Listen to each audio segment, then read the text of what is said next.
I would never choose Bulbasaur as a child, but nowadays I get it. I had to go with Pikachu, and then I got all the starters anyway. Ooh. Yeah! So cool. I mean, isn't that a normal thing? Getting your head stuck in a bucket?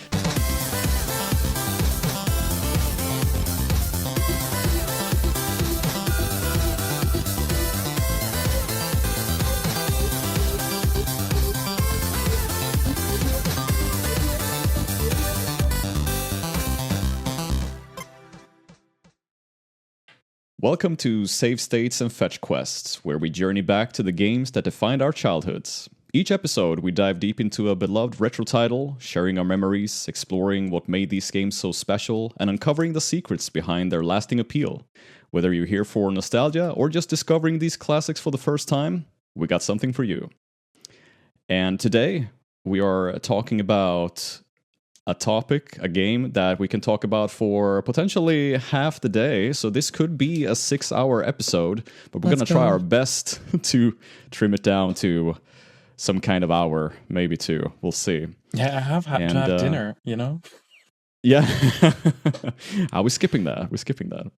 Okay. Sacrificing it for the arts. So it is me, Hampy, and we got Toady. Hello, world. And we got Red Mage. Hello. So, today's game we're going to talk about, or games as a matter of fact, because it came in multiple versions and colors.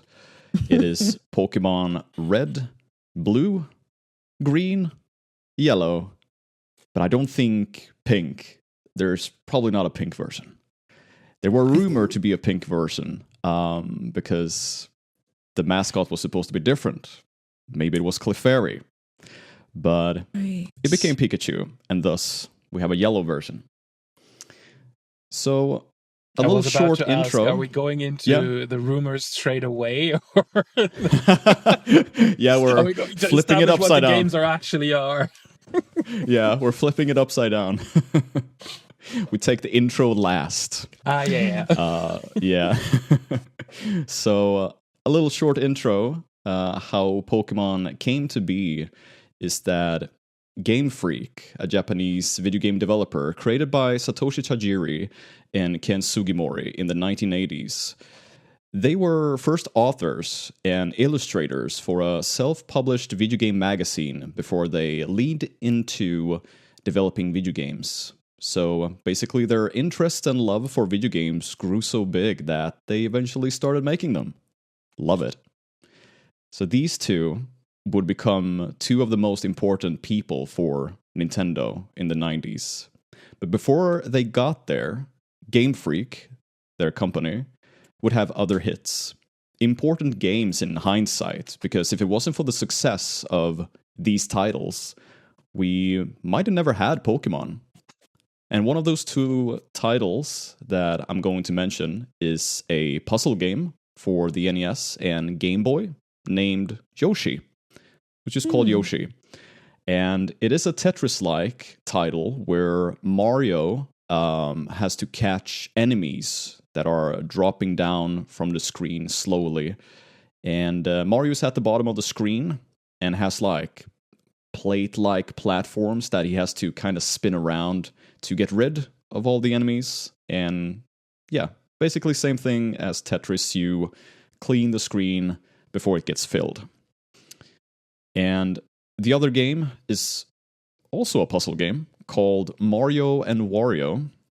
And in this Japanese exclusive Famicom title, you take control over Wanda, which is a fairy of some sort. We never heard from her again, but she's in this title. And she needs to lead Mario to the end of the stage where Luigi's waiting. So Mario is just walking automatically, and you lead him because Mario has a bucket on his head that he can't simply get off. He has two hands, but I guess he's busy with those. I mean, isn't that a normal thing? Getting your head stuck in a bucket? I guess so. So, and Wario was the main villain in this game, thus Mario and Wario. And what's unique about that game is that it uses the mouse peripheral. So you go around the screen and you click on blocks that Mario can walk on. You make them disappear and appear. So that is how you lead him to the stage end. You played that game, didn't you? Yeah, I played it pretty recently. Yeah. And it's really good. Yeah, it was fun to watch. Yeah, I wish we got that elsewhere, not only a Japanese exclusive. Mm-hmm. So thanks to these two titles, Game Freak had enough money to fund their own idea of Pokemon. An idea inspired by Tajiri collecting different kind of bugs in his youth. So Pokemon Red and Green got released in Japan in 1996. And that eventually led to Pokemon Red and Blue being released across the world in 98 and 99. That is the short intro, because I'm going to leave us all to have something to talk about. There's a lot to talk about. Many interesting details in development and discoveries post-release. So let's get to it. We'll start with the beginning. First memories, some personal memories about the games. Who would like to start? There's so many. I think I've already brought up in a previous podcast episode the one that sticks out for me of I had Pokemon Blue and my older brother and sister had Red, and so I had brought up the version exclusives, but there was a Pokemon that we didn't know at the time was only available in Blue, and so in my head it's an duo, but I don't think that's right. Where are we at here? Exclusive to Blue. It must have been a Sandshrew then. But anyways, so we're on a car ride across Eastern Canada, and I caught, I'm going to say Sandshrew. And I, showed my older brother and sister, because that's what you do. And they thought that I was really talented and really good at Pokemon because I managed to get this Sandshrew that they couldn't get. But we were young and stupid, and the internet didn't exist, at least, to us. And so we didn't know that they just actually physically were incapable of getting Sandshrew in their game. And so they were like, it was the only time in my head, anyways, in the way that I've wired this memory since, it's the only time they ever praised me. So I felt really cool being able to catch the Sandshrew, and my older brother and sister couldn't.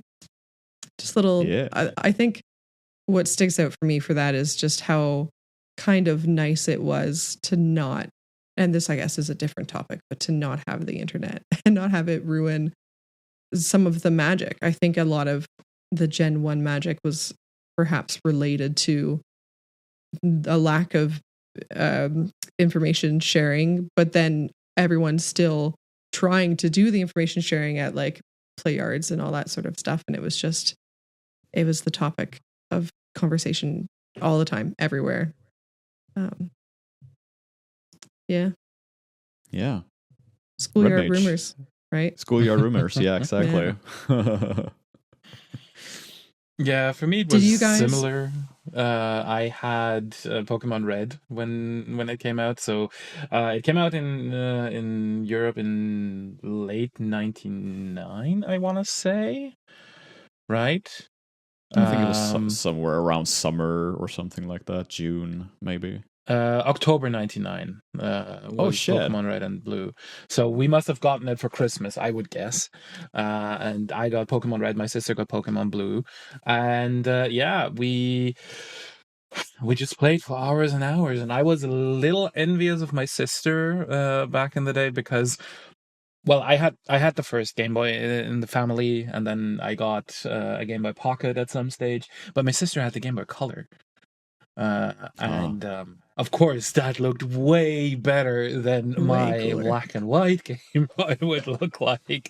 So that was, and to see that the games even would change when you put in a red or a blue cartridge, and based on the cartridge, it would have then the sprites colored that way. That was really cool to see. That's one of the things that I remember from back then.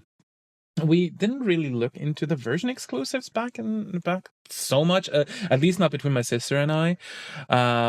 We must have traded stuff around, because I do definitely remember having a Ninetales in my copy, and that is a blue version exclusive, so we must have done that, because I didn't have the friends to do the trading on Playground. We were talking about it, but no one was allowed to bring their Game Boy to school or something like that, and since I was also teetering on the higher end of the age range for that, right? I mean, it was 99. I was 15, or I was 11.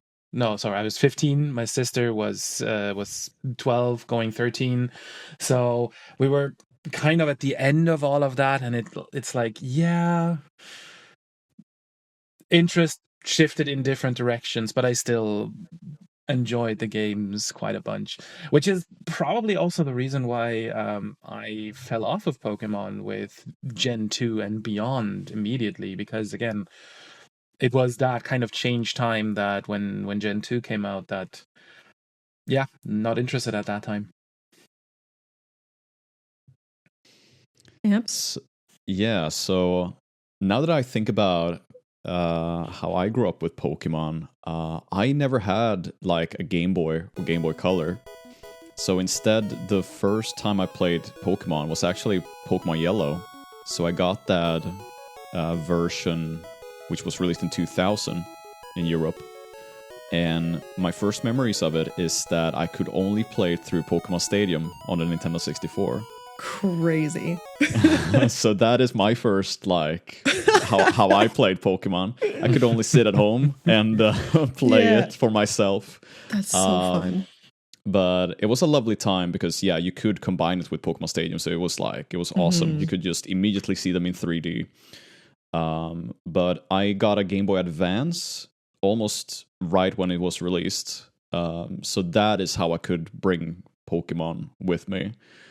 And those are basically my first memories, because I think I borrowed maybe a Game Boy Color from my friends. Like, oh, hey, I have the cartridge, but I don't have a Game Boy. And then it's just like, do you want to trade?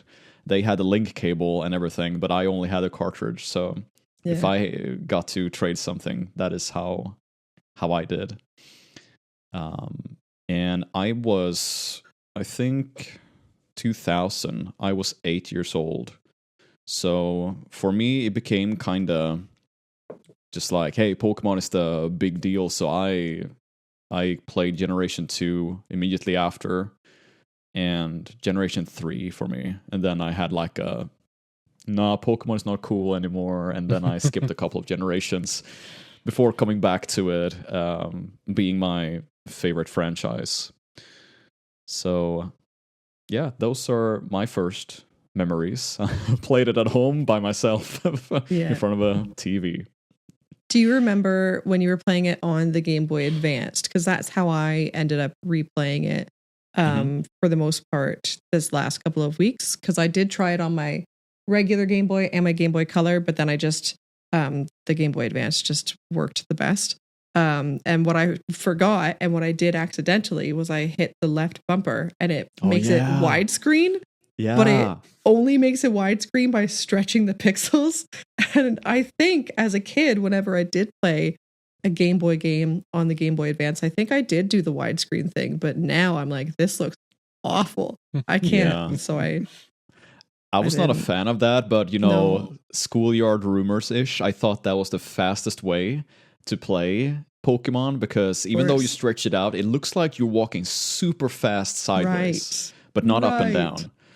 So I would always switch on a widescreen when I needed to walk left and right, because I thought that was faster. And then I would switch it off. I walked up and down.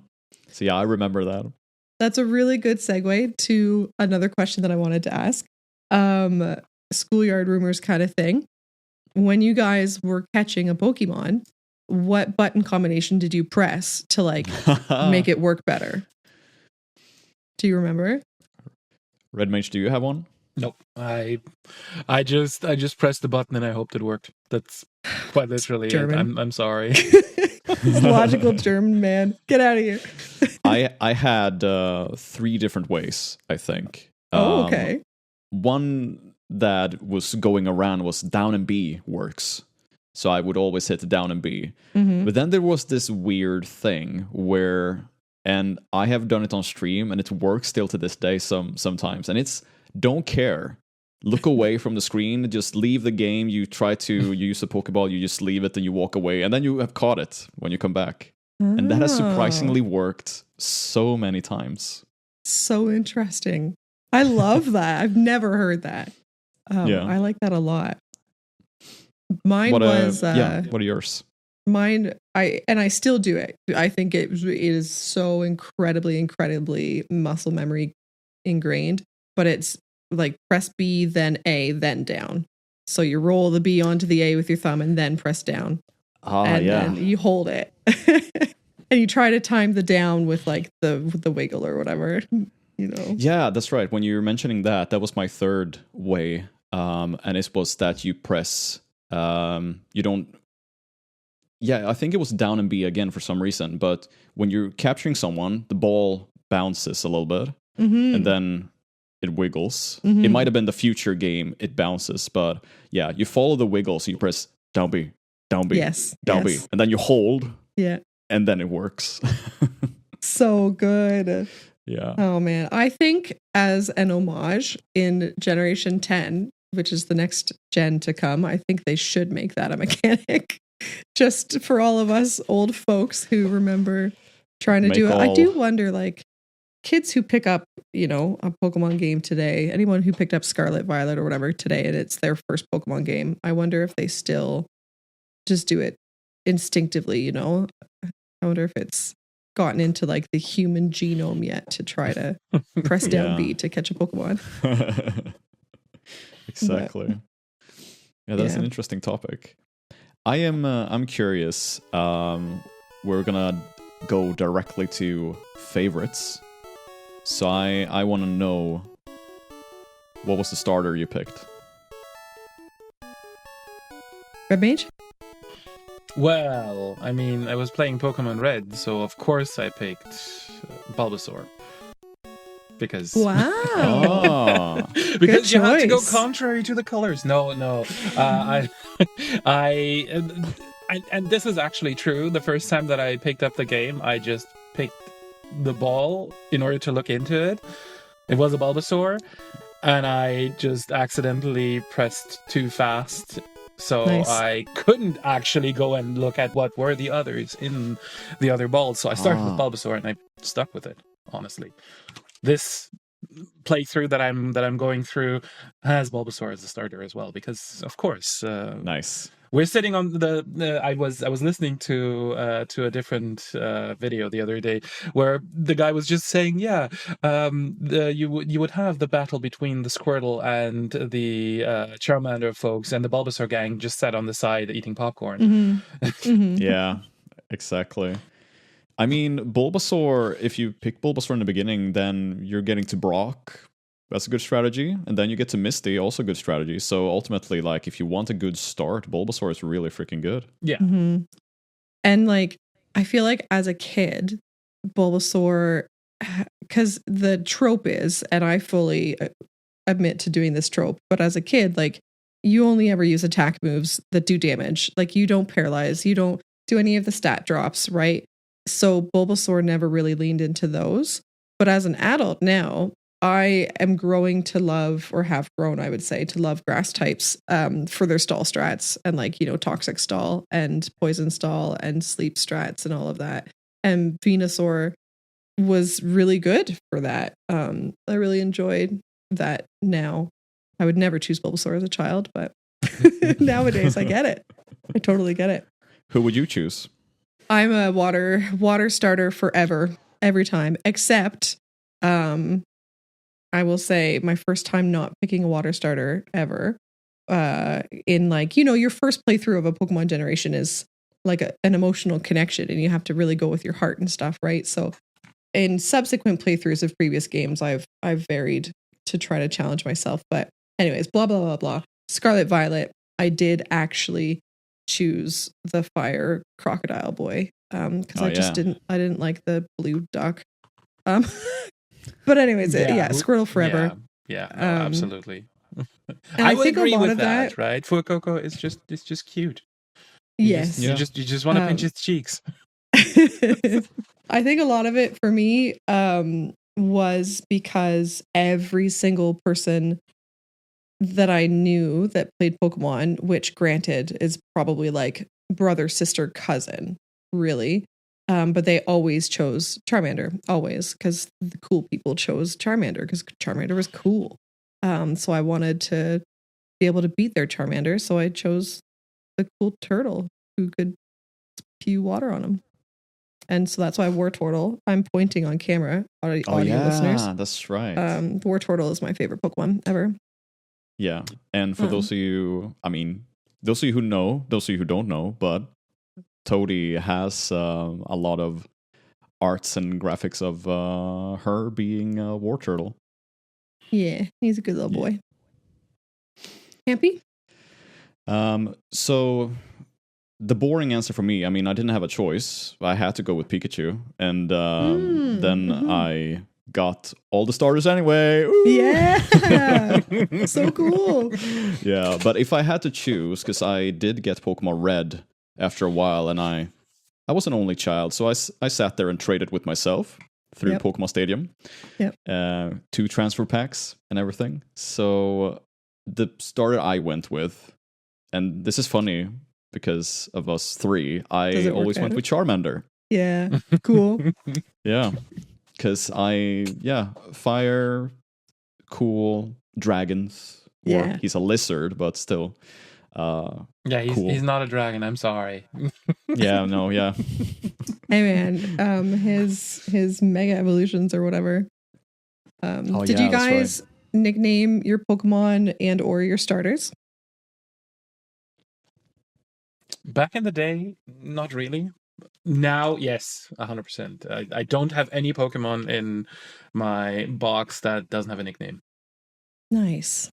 I did the opposite, I think. I did give my Pokemon nicknames when I was a kid and give them silly nicknames, of course. But and stuff like that. Yeah. Nowadays when I'm playing a new Pokemon game, I don't do nicknames on like a casual playthrough because I want to learn the names of the Pokemon. Yeah, same. So that's how I do. But I'm also playing a lot of Nuzlocke, and there is a rule that you have to give them a nickname to get that bond. That was my kind of approach. I didn't want to fully commit to trying to do a Nuzlocke after I haven't played this game for years and years and years. Well, with the exception of the remakes, which we'll probably talk about a little later. But for this one, I wanted to at least give the impression of I'm trying something new, I'm trying something different. Back in the day, I really wanted to just see the evolution names because the sprites in the menu are so generic and you cannot really distinguish between one and the other. So which one is my Venusaur now out of those? And why is it not the Nidoran that I just picked up? Yeah. So many things to talk about. So because Red Mage just made me remember one other thing. I will throw out there that my Squirtle starter was always Backslider because there is a band called the Toadies who I only found after my nickname because I wanted to start a band as a kid, and so I was gonna make my band the Toadies, and so I looked it up to see if there was a thing, and there was. Anyways, they have a song called Backslider. And I just really liked that for a Squirtle name. So my Squirtle and my Bulbasaur, my Squirtle and my Wartortle and Blastoise will always be Backslider in my head. Oh, cool. But that's the same. Fun to have like a set name for like, it's Backslider. He's right there. Yeah. But Red Mage just made me think of the sprites in Gen 1, because this is supposed to be, Gen 1, right? And the sprites not being specific to the Pokemon, there's like a set number that is chosen from. When I was trying to do my version of team composition as a child, was trying to have a Pokemon that was like 6 different sprites in the menu, which doesn't necessarily lead to great team composition when you're thinking like typing and movesets and all of that. But it just was nice to have a variety in there because it felt weird having like 2 of the little. I don't know. That was how I did it as a kid. Yeah. And then they evolve, and then they suddenly just change out of nowhere. Like, come on. And then you get a Missingno, and it's all wild, anyways. Yeah. Well, Missingno is just the old school glitch that you do in the games now. Have you been looking into the glitches that are possible with the OG Gen 1 games? Yeah, like I think intimately familiar with them anyways. But yeah, the Missingno one is classic. Are we going to segue to that, Hampy, leader? I'm just throw in real quick because we're talking about favorites. Top 3 favorite Pokemon from Generation 1. I want to know a little bit about your teams that you go for. From Gen 1 specifically, that's such a tough question. Can you answer it first? Yeah, I can. Let's see here. Would go with I go backwards. So number 3, I would say Kabutops. Just because I love fossils, and that was a very cool one. Also very different in a way, with like it looked so brutal with the big slicers and everything. And I think Kabuto is super cute, so kind of like those 2. Awesome choice. Yeah, and number 2 would be Cubone. Cubone is super, super cute. That's the only Pokemon I have a plushie of, actually. And the only reason, because I remember I watched the anime as a kid, and the only reason I loved Cubone was because for some reason it stuck with me that it cried. It showed so much emotions. So I was like, oh my god, it's so cute with a skull and little bone. So that one. And number 1 is actually Aerodactyl, another fossil. Yeah, another great choice. Another really threatening Pokemon also. So yeah, that is my number 1 choice. You know the classic with Cubone, right? Like the skull is its mother's skull and all that. Yeah, I like that story as well. I guess I like the greedy side of Pokemon, like the emotional side stories. Every single time going into Lavender Town. Yeah. I was just gonna say. Yeah, Hampy hangs out in Lavender Town. Got it. Understood. Yeah. Clarification question for the favorites. Are we talking favorites in the games, or are we talking favorites Gen 1 in general? Because that answer will completely be different for me. Yeah, because I just combined. I rarely use Cubone in the games, but I love Cubone because of the anime. So I guess you pick and choose. You pick and choose. Yeah. So in terms of the Pokemon that I like from Gen 1, there will be one always standing above all for me, and this is one of the Pokemon that I always have a card at my desk, and that I'm showing that to the guys now. This is a Psyduck, because it is a weird story. I have chronic headaches, and seeing that represented in a weird and cute way in an anime, that was, oh my god, I had such a strong connection to a fantasy figure all of a sudden that I can't get away. And this is by the way, this is a German card as well, so this is one of the few old cards that I still have around, right? Cool. Yeah, it's not an old card. This specifically is a reprint of an older art style, but yes, I do have that in the original somewhere in my binder. It's just that I don't want that to be, anyway. So Psyduck is definitely there. I do, from a fighting perspective, I do agree with Aerodactyl on there. That's definitely in the list there as well for me, especially because of the fossil in general, the way that the game presents you with the fossils, with the 3 different ones, right? So that was kind of a good one for me in there as well. And then the last one is Snorlax. I don't know. Yeah. I just like Snorlax. Yeah, I love Snorlax. Big dopey boy. Exactly. I feel like it was always an accomplishment to catch him in the games too, because like in the original games, he was kind of tough to catch, and you only had the 2 opportunities. And you know, when you're dumb and 8 years old, you don't necessarily understand that you can just save beforehand and retry it. Yeah. I think if I had time to like sit down and like really think about this question, and like, honestly, I kind of want to. You've now made me think. I want to go and rank the OG 151.5 from my least favorite to favorite.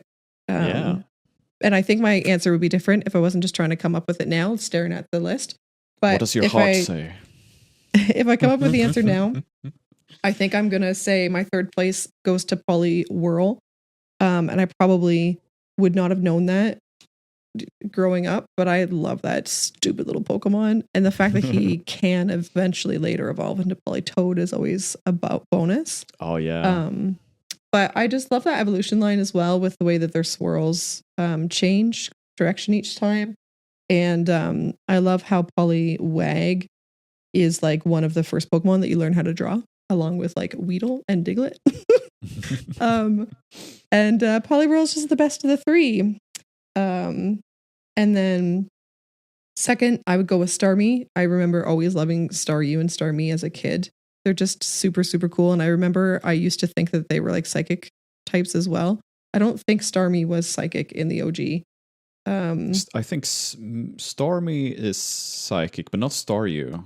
Not Staryu, definitely. I feel like Starmie could use psychic, but I don't know if it was psychic. Or maybe I'm thinking the Pokemon cards, because sometimes... Yeah, and that might be where my memory comes to. I know at some point, I know we're all looking it up, at some point in time, I think it might have gotten the typing. Yeah. But was it in Gen 1? Gen 1 Dex. Oh, it was. Water Psychic. Sick. Okay, well then, carry on. Cool. But yeah, it's just a sick Pokemon. And I remember in the anime, the sounds that Staryu and Starmie made were awesome with the yeah. Just crazy things. And then, of course, Wartortle. I think I have a soft spot for the second part in Evolution Lines.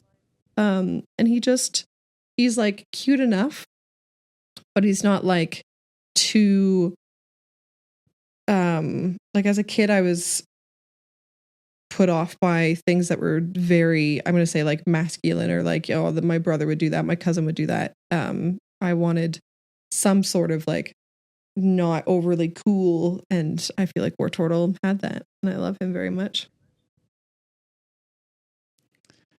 All right. Yeah. Cool.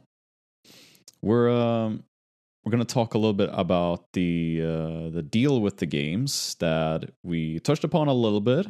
When it comes to trading, catching, and collecting, there were some like exclusives for all the games, and also the whole thing with the link cable and everything. Do you have any memories of that? I can probably summarize my memories and such for trading in that my older sister was not a kind human being, and she hated me a lot, and so she just would never trade with me. So similar to yourself, Hampy, if I ever really traded, it was trading with myself, either by like sneaking in and kind of stealing her Game Boy and like doing it like that. I think my cousin might have done so. I think my cousin is the reason that so his first name is Alex, and so his Alakazam was always Alex Kazam. So in my head, it's always Alex Kazam. And I think I maybe managed to get a Gengar out of him needing an Alakazam. So he was like, okay, well, we'll do the trade so that I can get an Alakazam and you can get whatever one of your trading Pokemon you want. But yeah, similar to what Remage said, Pokemon was banned at schools. That must have been a global thing, eh? I'm surprised it was global. I would have thought it was only us Western worlders, but I guess so I never traded with anybody at school. I wouldn't say that it was outright banned. It's just that it was frowned upon to have video game consoles with you in school. Like we had our Magic cards and later Pokemon cards in school, no problem. No one cared about that. It was specifically don't bring video games into school. Yeah, no, those are both banned for us. I mean, like after a while, of course, but yeah. Did you guys actually trade with people at school or? Yeah, because it wasn't banned from our school. So Game Boys were allowed like whenever it was not a class or anything, or we also had after school activity. Then you could like, I have a very clear memory of kids sitting on a couch, like there were link cables everywhere and everything. So I remember that. But yeah, then again, I didn't have a Game Boy, so I would always like borrow somebody else's before I got my Advance. But yeah, I remember that it was such a magical thing in a way, because it was also the whole thing with trading. You didn't know that, in order to get that Alakazam, you need to trade Kadabra. Mm-hmm. Nowadays you can look up like, how do I get this Pokemon? I've seen there's looked like a Pokemon that this evolves into or something. But back then it was just like, oh wow, you have a Gengar? How did you get that? Yeah. I have to trade Haunter. Oh, cool. Yeah. And then you try to like deal with somebody like, hey, if do you have a Machoke? Okay, we can trade with each other, and then we both get a new Pokemon and everything. So, did you guys ever successfully dupe your Pokemon via trading? No. Oh, we did all the time. That was the other. That was the two big glitches was Missingno and duping your Pokemon via trading, and it was literally just like turn your game off at the correct time during the trade.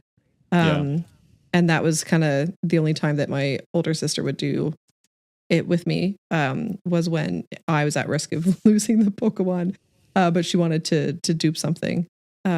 So yeah, I never did that because it says like it could like corrupt save file or something. But did that ever happen to you? I honestly don't remember. Like I do have memories of things being corrupted in like the PC and in the menuing and stuff. But I can't remember because that might have been after catching Missingno and, farting around with leveling him up and doing all of that weird stuff. So I don't remember. I do remember the successful attempts. It was cool, couple Clefairies. Yeah. Couple Squirtles. Squirtle is a good one to dupe. That is so exclusive. I feel While we're on the topics, No, I was just going to say, like, I feel like Game Freak, I feel like that's got to be such a catalyst to the success of Pokemon in general. They were so smart and like corporation and corrupt and whatever, but to release two different versions and make certain things exclusive between those versions in a time where the internet wasn't as it is now. And so kids would communicate face to face and verbally and get visually excited with each other and stuff. Like that was a stroke of gosh darn genius. Because it was the conversation everywhere. Every single person in the world was talking about Pokemon because you wanted to learn that, you get a Growlithe, but I get a Vulpix. Why? And then, it was just so smart. Just so damn smart. Nowadays, I wish it maybe weren't the case, but I think it was very, very smart back in the day. Yeah, and to get onto that corporate greed in a way to always have an improved version of the game, right? Mm-hmm. Which is also with the mid-generation releases, right? I mean, it's not only that you had red and blue like we had it. No, initially you had red and green in Japan, and then they released the updated blue for Japan, right? Mm-hmm. And then they released yellow a little while later after the anime took off, and you wanted everyone to have the Pikachu experience. So in theory, yes, Pokemon Yellow is probably the definitive version, if you want to call it that way, of Gen 1, because a lot of the issues have been ironed out while still keeping a lot of the original stuff. You have, I think, a few more Pokemon that you can get outright in the game. So from that perspective, that's why I'm putting quotation marks around definitive, right? That would be the definitive, but it is also a pure money grab from going from, oh, the kid got Pokemon Green, but now they want to have Pokemon Blue. Oh my God, no, they want to have Yellow now. It's like, how can you make so much money out of just one generation of games? And they have kept on to that, right? Yeah. Like I can almost argue that it's like, again, quote, forgivable in that first generation, because you could argue that they're still learning what they want to do with the games, and like you said, it's so relevant to the anime, and so they're like, oh man, this is a new, better experience we can provide to people, if you want to believe that that's what they were going for. But then to have it continually be the tradition in subsequent generations is where I'm like, you guys know what you're doing by now. And you know that for one, you're already releasing 2 separate versions, which you know people are going to have to buy both of. And then later on, a third one. So, yeah. I will still choose blue over yellow, just because I don't want to start with Pikachu. Ugh. Shove him in a box. No, absolutely. Honestly, yeah. The main thing that I would say... just following you around. Yeah. The main thing that I would say Yellow has over the other games is the fact... And let's take it away from that it is Pikachu that is following you around. You have your starter companion following you around. And this is the first time that the game gives you the Pokemon as a companion and not as a battle entity. Yeah. Right. And I wish that was something that happened in all of the games, but those will be future episodes. But love him following. Yeah. We can actually segue into, because I feel like we've touched upon schoolyard rumors and urban legends, secrets and stuff like that. So we'll segue into that one. I can start with one, and that is the Mew was under the truck. Yeah, classic. I was about to ask which one is your most favorite of those schoolyard rumors, and yeah, that one. The Mew thing was like, it was also that you can turn a Magikarp into Mew as well by leaving it at daycare, and it had to level up until level 99. And then you took it out and leveled up yourself to 100, and it became a Mew instead of a Gyarados. But yeah, that wasn't true. God, if someone tried that is like so many hours. But yeah, Mew under the truck. So the whole idea of that is that there was a mysterious truck that you can see a little bit off the harbor where SSN, the big ship, where... and you could I don't think you could see it, but you could like surf there, and then was like, oh, this sprite is so unique, you don't see a car like anywhere else in the game. There was a truck right there, and then it became like, oh hey, you need cut to cut the tires, and then you need strength to move the truck, which doesn't make any sense, because why would you slice the tires and then move the truck? Yeah. And then you would get Mew, because Mew was underneath the truck then. And you couldn't really do this unless you traded Pokemon in from other games, and they had the moves, and you had to walk a weird path like in the game to get the badges, so you could use the HMs like Surf, Cut, and Strength. And I remember I did that. I was like, I'm gonna bust this. So I remember I did it, and yeah, there was no Mew there. So that is the big one that I remember. Mm-hmm. I honestly think, like, as a kid, I think the only actual rumor that I heard was the Mew thing. And then everything else kind of proved to be true. Like the Missingno glitch was the big one. Everybody was doing that. Everybody was putting their Master Ball in the 6th slot, doing the Missingno glitch, getting 99 Master Balls, then doing it again with rare candies.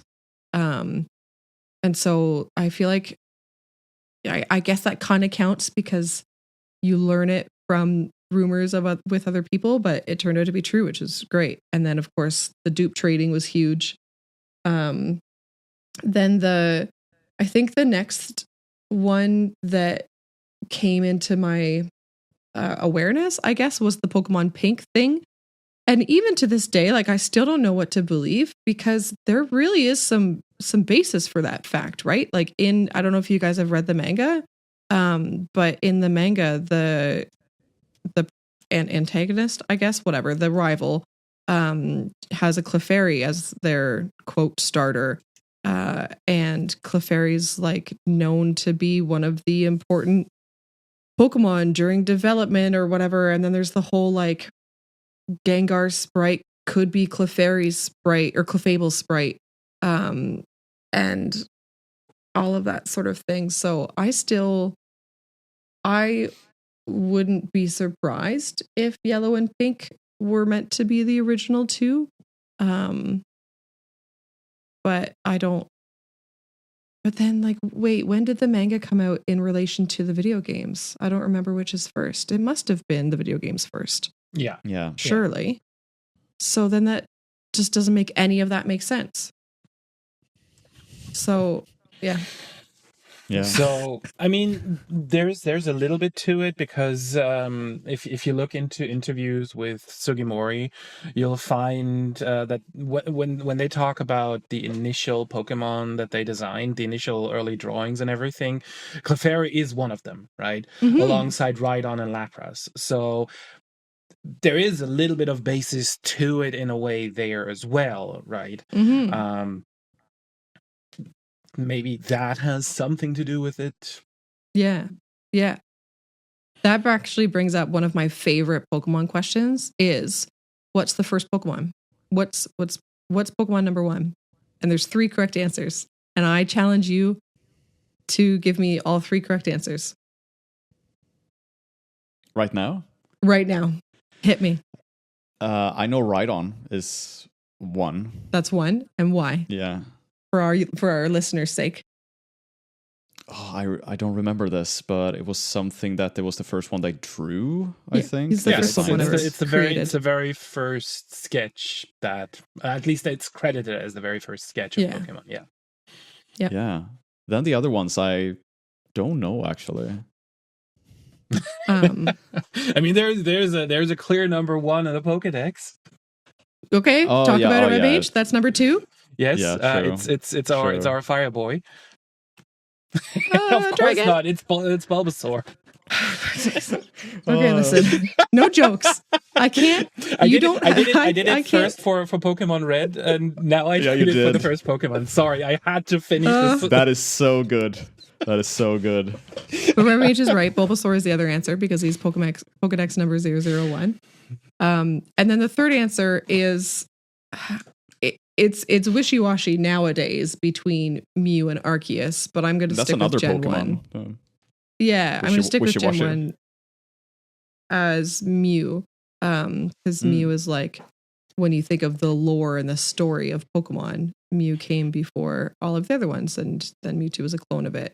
Nowadays, you would say it might be Arceus, because Arceus is like the god that created everything, but back in the day, Mew was in the lore the oldest Pokemon that existed. So, first Pokemon. Nice. Sorry to derail there. No worries. But yeah, I can't think of any other rumors, really. Do you have more, Hampy? The one that I always do now is that you can get Mew in Pokemon Red and Blue, because you can trigger that by going to specific trainers, and before you like walk in front of them to trigger a battle, you hit start. So you get up the menu and then you fly away. And then the game will think that you are in a battle, so you can't bring up your start menu. And then you have to go and do another battle. So you have to save a trainer in like Cerulean City before you can get fly and everything. So you go back there, you go to this trainer and trigger another battle. So the game will be like, what is going on? You're in 2 battles now. And then you finish that battle. You fly again to a different city. And then you just cross ways to a different route. the menu screen will pop up automatically. And then you hit B, and then you have an encounter with Mew. Have you ever successfully done that glitch? Yeah. I've tried it. You don't need to do it multiple with fly. times. You can do it with teleport, and that makes Teleport it as well. accessible right there on the route. So you Yeah. can pick up because Abra is actually in the tall grass next to the trainer that you need to escape out from, and since Abra knows teleport, you can do that. And yes, I have done that one, and I also have the level 100. What is it? Nidoran, Nidoking. I have it on my bootleg. Pokemon Yellow, Nice. but yeah, you can these glitches where you trigger a trainer or a wild Pokemon encounter while in front of a trainer, or then this other one where you just escape out of a battle that is about to start. It's basically the games are held together by duct tape. That's what it is, yeah. right? Pokemon, 100%. the Gen 1 games are hopes, dreams, and a lot of glue in form of code. That's what it is, and that's what makes this so interesting. I mean, that does like bring up other things that I remember very well about Pokemon that are in a similar vein. The one that sticks out for me and the one that still screws me up with the bloody typing chart is that Ghost is supposed to be super effective against Psychic. But it's not in Gen 1 because code bad. So it makes Psychic even more OP than it already is for its other reasons. And still to this day, I screw up like if it is or isn't or whatever in current Pokemon gens because I remember the way that it actually was back in the I don't know. It screws with me every single time. That's a fun little glitch. I remember that Great Balls in most circumstances are actually just better than Ultra Balls. It just is more reliable and money efficient to just use Great Balls. And then the bloody badge stat boost thing, because in gens, is it 1 through 3, I think? Certain badges give you boosts to stats in your for your Pokemons. But in Gen 1 specifically, if you then get a stat boost in battle, it re-triggers any badge stat boosts that you have. And so your Pokemon just get crazy stats. Like the coding is just or it whack. could overflow to 0 and then you or don't it could have overflow. any Yeah, overflow bonus stuff at all. There's actually a fun video that I saw a good few years back at this point, talking about how to do a glitchless run, a true glitchless run in Pokemon Red and Blue. And can you? Basically, no. Yeah. I think there's ways to do this, but for example, you're never ever allowed to be in red in the game. Right. Because there's the first glitch because all the music is completely glitched out, right? So if we want to talk true glitchless, you're not even allowed to have your Pokemon take too much damage, which is it's a Nuzlocke on steroids at this point. Yeah. Yeah, the whole thing with like getting Mew, like I talked about with flying over there and everything, I think that was my first exposure to internet, and like you read at a forum 2002 or something like that, and I was just like, what? Can you really do that? It seems like when you try to explain that to somebody, it's like, no, it's not. It's just a schoolyard rumor. And I remember talking to my friends about it, and they were like, nah, that's fake. And then I was like, because I still tried out the whole cut the tires and try to move and everything, the truck. So I was like, I'm going to try this one out. And I was just like, it works. So I showed up the other day. It's just like, hey, Mew. That's so cool. Having an actual Mew as a kid, like crazy. That makes you a badass. We watched you've just made me remember because I got that Mew promotional Pokemon card from the movie. The movie. Yeah, and some of my kind of favorite childhood memories, because I also like I didn't have a lot of friends, if maybe any, I don't know. But our primary school, when the first Pokemon movie came out, I mean, God, we could talk about the Pokemon movie and just weep. No, but they this is not a crying session. Sorry. They showed it at the school.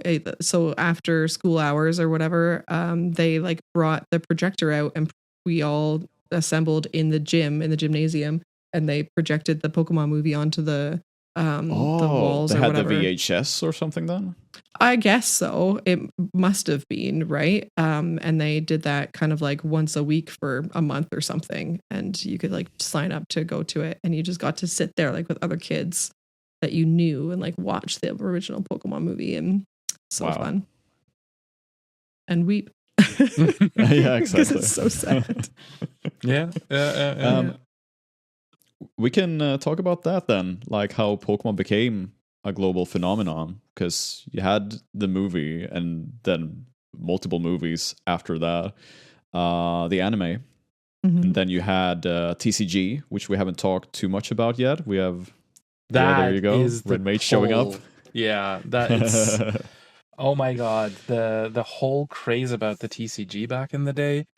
It was mental. I was actually, this was one of my summer jobs, 2001, 2002, where I was in a store where we sold trading card games.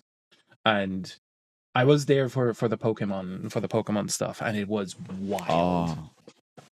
Do you think, because if I was given no outside perspective, I would assume and think that it's worse, and I say worse on purpose. Like trading card game specific, I would think it's worse now, because my memories as a kid was that like, having the trading cards was awesome, and like I would trade away my Beanie Babies to get Pokemon cards, and we actually like played Pokemon cards, and we had decks, and the Pokemon trading card game on the Game Boy is one of my favorite video games ever. But it was, when I was a kid, it felt like you had the Pokemon cards to play the Pokemon card trading game, or the Pokemon, whatever, you know what I'm trying to say. But I feel like now, even with kids, like I talk about the cards with my nieces and nephews, and I show them my cards and they show me theirs, but they would never even consider putting together a deck and actually playing the game. It's all just collecting. And then of course you have the adults who are doing it now, which I'm gonna throw out there are such a huge problem, because I feel like I'm a problem as well in that regard. I know. well not a problem too much, because I'm not part of the scalpers and everything. I still like to play and trade, right? But yeah, so I don't want to derail it too far into how stupid trading card games are, because let's face it, we're talking about gambling here, right? 100%. We there's no question nowadays, about it. yes. No, but I don't think it was back in the day. Back in the day as well. How many kids, and you can see this exaggerated today with how the current day trading card is, when they go in and they pick up one of those old trading card boxes from Wizards of the Coast, and they're trying to pull that base set Shadowless Charizard out there that is millions and millions of euros in a PSA 10 or whatever, right? Back in the day, the same thing happened. You were the kid when you had a Charizard, right? Yeah. You didn't play the Charizard, you had the Charizard. That was the thing, right? I would say, and this is the main thing. Back in the day, it was more about the playing and less about the collecting, whereas today it's the other way around, right? For at least for Pokemon, with something like Magic the Gathering, it's a more level kind of. The card value is based on the playability of the card in a certain extent, plus the rarity. Whereas with Pokemon, and they lean into it as well. That's the other thing with Pokemon, because if you get one of these secret art rares, the card itself does the same thing as the standard holo card or the non-holo card of this card, right? So there is no difference in the card's playability. It's just that it looks different, which makes it more valuable. Mm-hmm. But it's the whole card market back in the day was crazy, and it has just spiraled up and up and up because of the limitations of how much printed cardboard can there be and how rare certain things have gotten over the years, right? Yeah. So I would say it's a natural evolution of it. Yeah. Also, like just the exposure of Pokemon cards through like content creation and like the pandemic. I remember people were looking for a hobby, and Pokemon cards were like out of stock everywhere. I remember because people bought up a lot of the Pokemon cards. You can also it's interesting that you mentioned like you were the kid if you had a Charizard. I can still remember like the 3 kids at my school that had a Charizard. You were like. Sick. He's the guy with the Charizard. See, there you go. That's the thing, right? That was the reality back then as well, right? So it's the cards and the whole trading card scene is difficult these days, specifically because of the nostalgia hunters from years past. And again, I'm in a similar boat in that one. I would say that I have a little bit of a healthier approach myself than a lot of people that I see. But again, we're still talking about basically just gambling away money for the rare pull where you get a card that is like 200-300 euros worth of money, and making your brain believe that this is all worth it. But I've been watching a lot of content creators just to talk about that. Like there could be people who have 8-hour sessions and they open up Pokemon cards, like thousands of them, just to get that blows my mind. Pull. That's unhealthy. It's crazy. Yeah. No, it's absolutely crazy, right? I mean, again, I have invested a good chunk of money now into it, just because this is how ADHD works, right? I have a focus, and I do want to do this now. I will not have that focus in about half a year, probably. So I have invested a good bit of money right now, and just seeing how much money I have invested into it, I couldn't do an 8-hour session with the money that I have invested into it. And I think that I invested too much already. Mm-hmm. And just thinking about people ripping packs 8 hours straight in order to get the chase card out of it. Or if you look at YouTube shorts or TikToks and everything where people are talking about that kind of stuff, it's like, I've paid several $1,000s to find this one card because it's all about the chase, right? Yes, you could have bought the card 10 times over, right? Buying singles is the it's important content, thing, right? Yeah, no, that's true. Like they're getting the content out of it, and then also therefore able to write them off as a business expense, which is wild. But I think it's worth noting, or whatever. Again, just the really, really smart move. I don't know how much of this was intentional when they were designing Pokemon and developing Pokemon, but like you talk about the global phenomenon, right?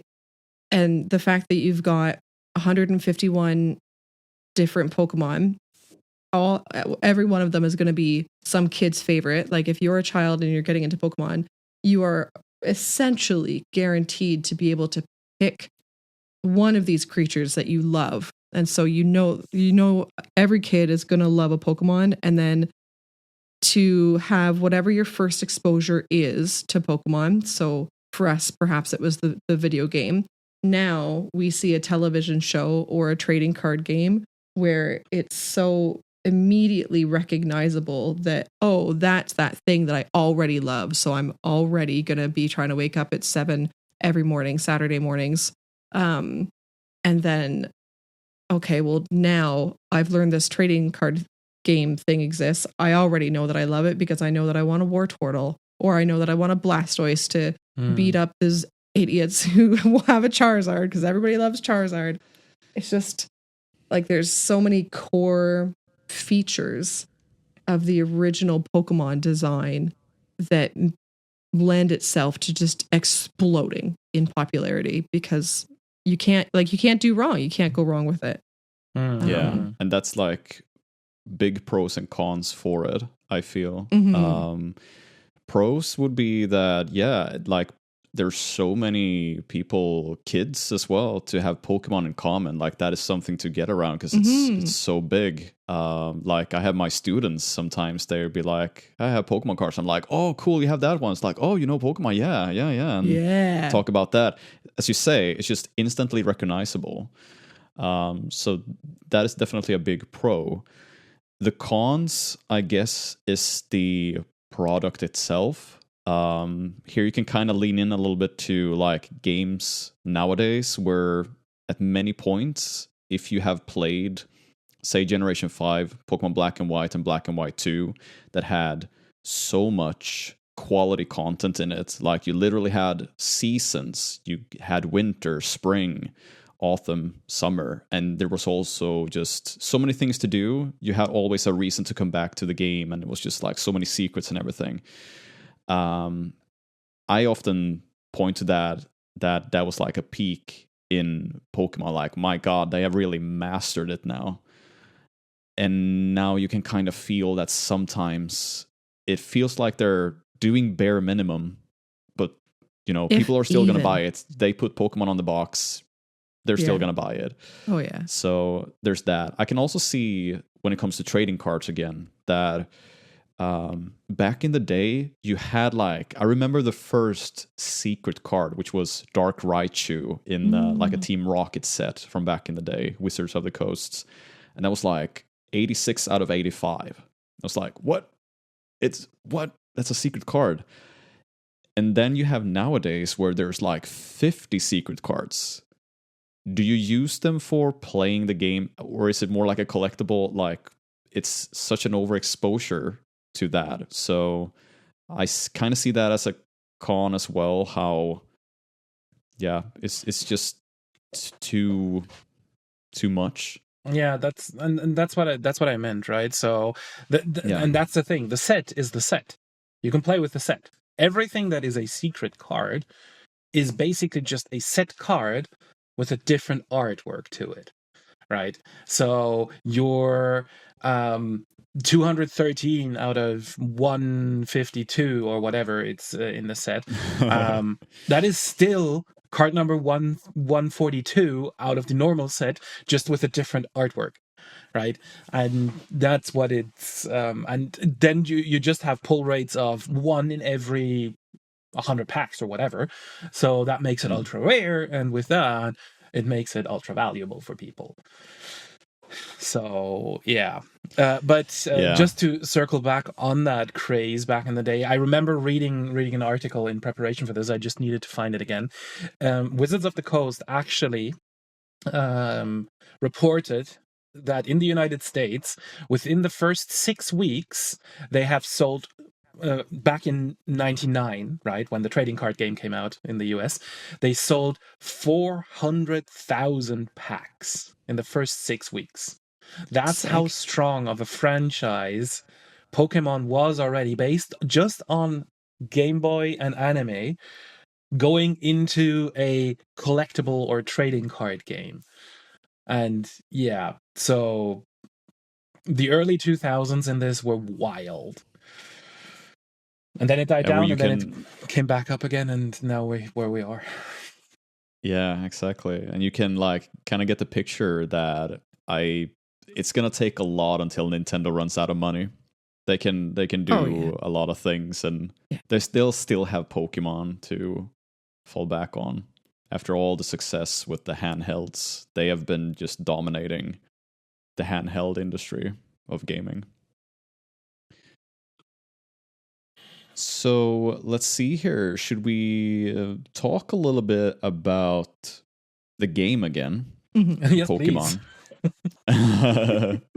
And we can talk about, because we have also kind of compared them a little bit to Pokemon nowadays. there's still a lot to talk about when comparing. But I'm curious to how does Pokemon compare to other RPGs? Like, where does Pokemon land in the video game land? Mm-hmm. Say, for example, Final Fantasy, Dragon Quest, which are also RPGs and so on. So let's talk about that. Pick me. I really, really, I'm stoked that you brought this up because it's something that is on my mind. I am a person who is not an RPG guy. I just can't. I've played Final Fantasy 1 and 2, and I feel like that was, as Remage really aptly put it earlier, I feel like that was like an ADHD month for me, and I just don't have a lot of like oomph to pick the rest of them back up. Like, I really enjoy learning about RPGs, and I recognize their value, and they're really fun to like watch, but I just don't play them myself. Even less so JRPGs.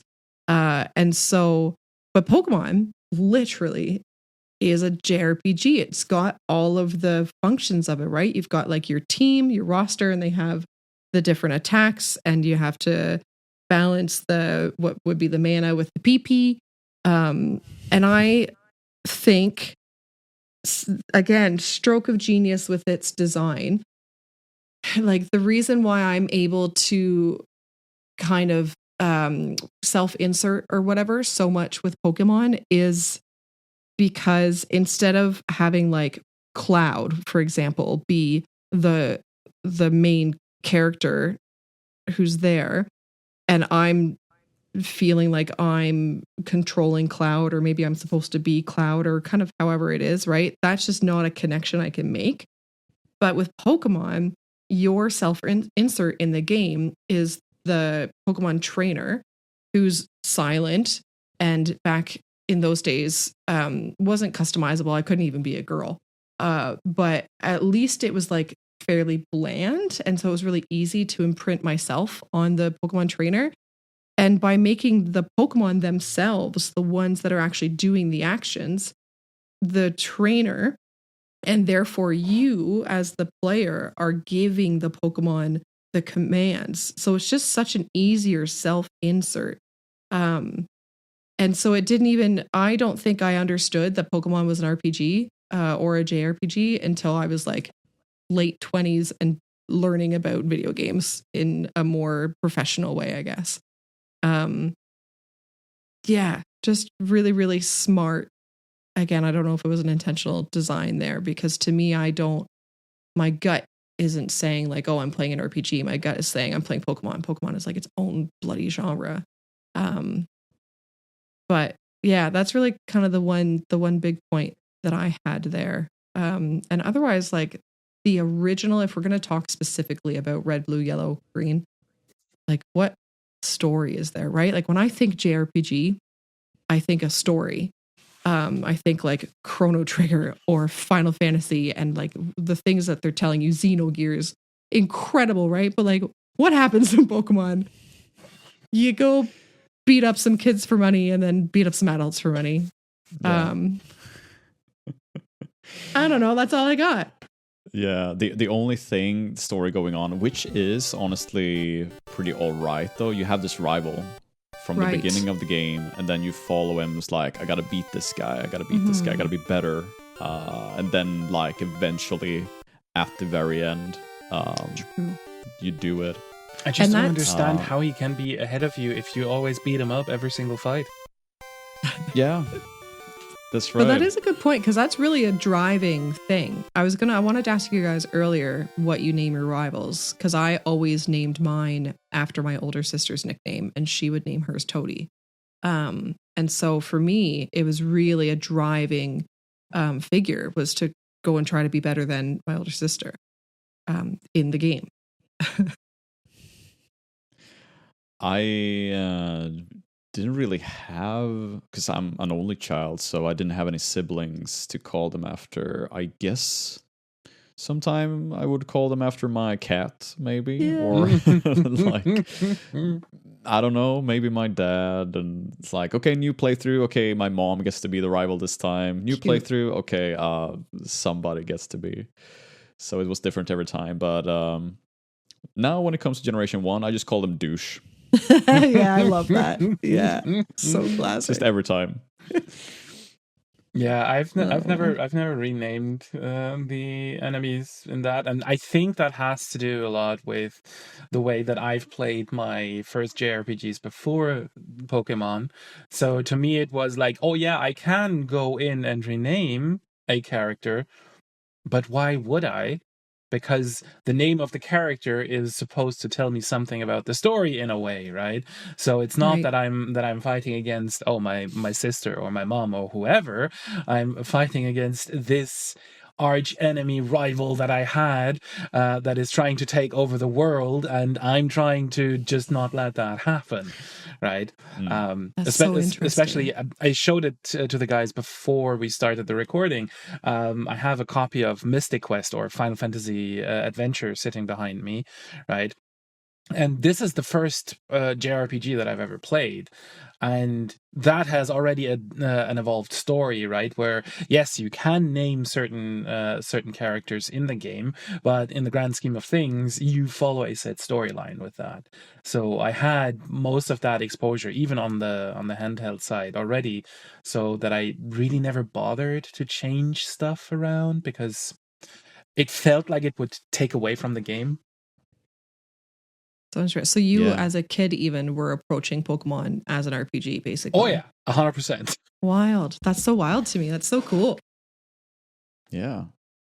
Do you have any more comparisons with Pokemon to, like, say, Final Fantasy or such, Red Mage? The one thing that I remember that annoyed me back in the day and also coming back to me today is how much more involved the gameplay mechanics in Pokemon are in order to do certain things compared to other games.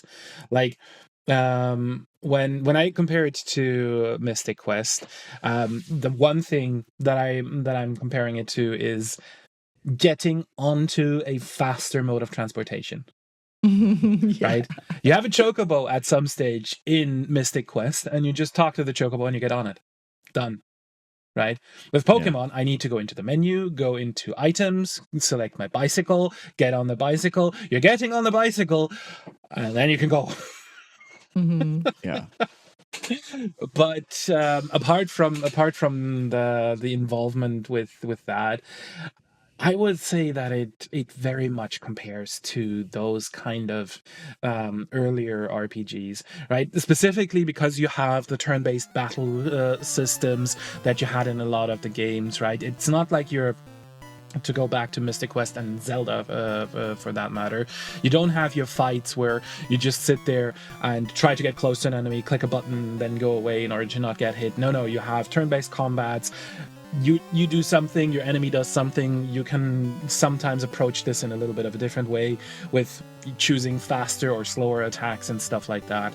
But all in, very turn-based, very early Final Fantasy games where you had that kind of battle system, or even going further on, the pinnacle of Final Fantasy games with turn-based combat, Final Fantasy X, right?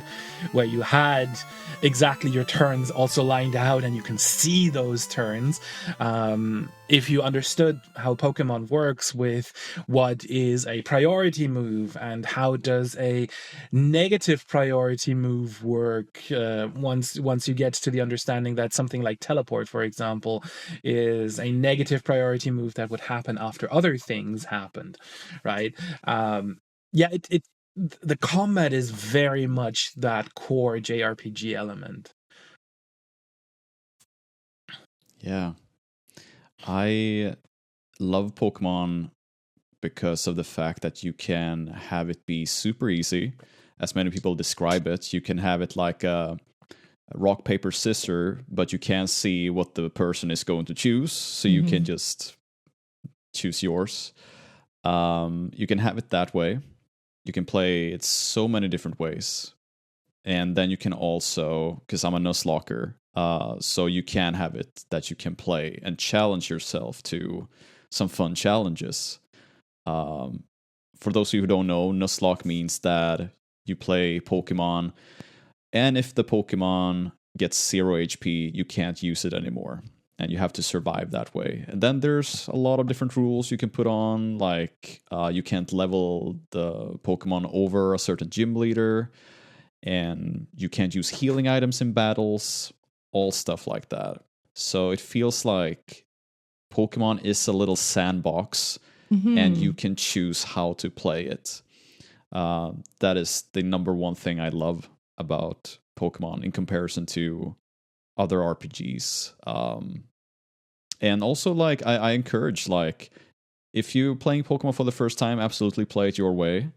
And then if you feel like, okay, now it's starting to get a little bit easy, try out a little bit of a Nuzlocke. It can be a Nuzlocke light. It doesn't have to, like, be that you get rid of the Pokemon when they reach 0 HP one time. Have them each, like, they get 2 lives, they get 3 lives or something to limit yourself.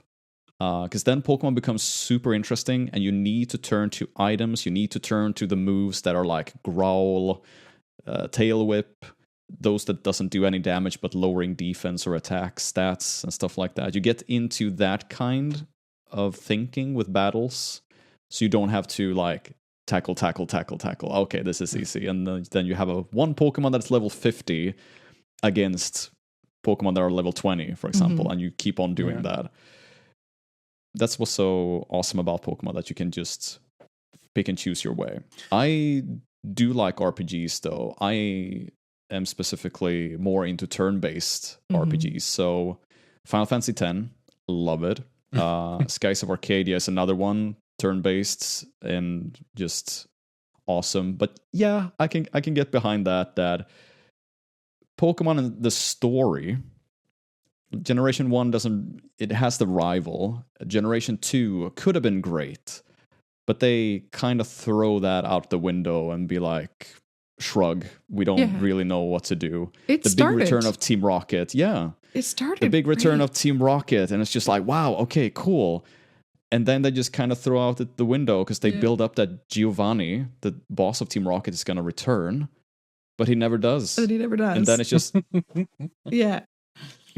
Guess I go collect badges now and do Elite Four again. And then so that is unfortunate. And yeah, there are a few, they start to kind of get good around Generation 4 and 3. 3, 4, 5, when they try to implement this whole taking over the world thing, because Pokemon are mighty beings. And then they kind of just replenish that for every single generation to follow without updating it or something. So, yeah. It's funny, you're making me realize, like, later generations, I will agree, absolutely have stories for sure.